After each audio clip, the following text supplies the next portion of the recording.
Hello viewers, నమస్తే అండి.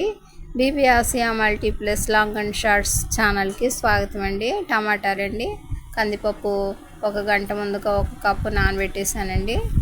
వీటితో ఇప్పుడు మనం టమాటా దాల్ తయారు చేద్దామండి. ఓన్లీ టమాటా దాల్ ఉంటేనే కాదండి, ఇవన్నీ అందులో మనం చేర్చాలండి. పచ్చిమిర్చి, చింతపండు, ఉప్పు, పసుపు, కారం, టమాటా పీసెస్ అండి.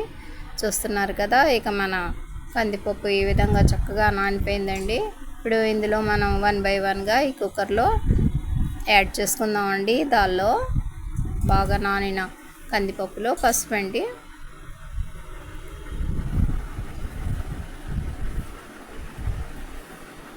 పచ్చిమిర్చి పీసెస్ అండి, 2 పెద్ద పచ్చిమిర్చిని కట్ చేసి ఈ విధంగా అందులో యాడ్ చేసేద్దామండి. ఇక నెక్స్ట్ రెడ్ చిల్లీ పౌడర్ అండి, కారం అది కూడా 1 స్పూన్ అండి, ఉప్పు 1/2 స్పూన్ అండి. మన టేస్ట్ని అనుసరించి తర్వాత యాడ్ చేసుకోవచ్చండి. ఇక చింతపండు రేకులండి, కొన్ని చింతపండు రేకులు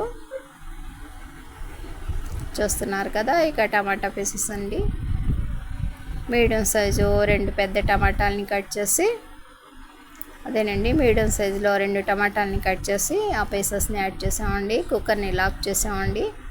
4 విజిల్స్ ఆఫ్టర్ మన కుక్కర్ని కట్టేద్దామండి. ఇక పోపు మసాలా రెడీ చేసుకుందామండి. డ్రై రెడ్ చిల్లీ, పోపు మసాలా సీడ్స్, చిన్నీలు రేఖలు, గార్లిక్స్ రేఖలు, curry leaves and onion pieces అండి. వీటన్నిటిని ఇప్పుడు మనం ఈ పాత్రలో ఒక పెద్ద గరిటెడు ఆయిల్ యాడ్ చేసి అందులో యాడ్ చేసుకుందామండి. చూస్తున్నారు కదా. ఆయిల్లో మన పోపు మసాలా సీడ్స్ ఇప్పుడు యాడ్ చేద్దామండి ముందుగా. ఇంకా నెక్స్ట్ కర్రీ లీవ్స్ యాడ్ చేద్దామండి.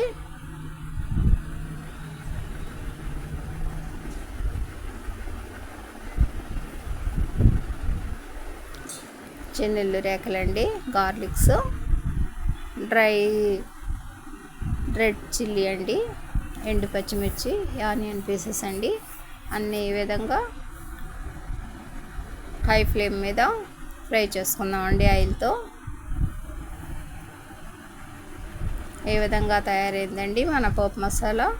ఇప్పుడు మనం కుక్కర్ని ఓపెన్ చేసేసి పేస్ట్ చేసేద్దామండి దాల్ని. ఆ పేస్ట్ని ఇందులో యాడ్ చేసుకుందామండి.